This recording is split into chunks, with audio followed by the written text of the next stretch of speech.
Ayan, mga tanghali mga kabiyahero.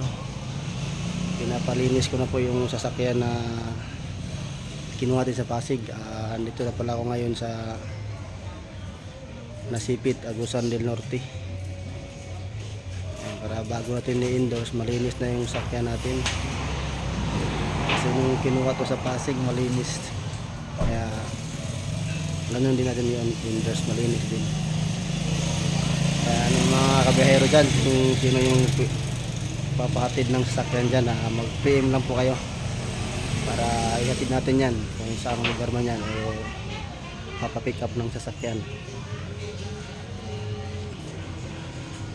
Ayun, bagong bago na, halos nalinis na. Kailangan talaga ganun, pag i-endorse natin kailangan malinis. Bago pala itong sakyan doon, 2024 model. Toyota Vios. Sino dyan yung gusto magpahatid ng masakyan, mag-PM lang para pag-usapan natin yung presyo. Kintab-kintab na.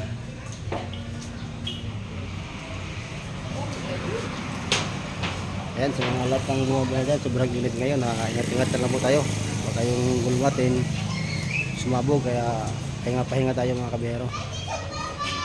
Ingat kayo sa mga biyahe nyo. God bless.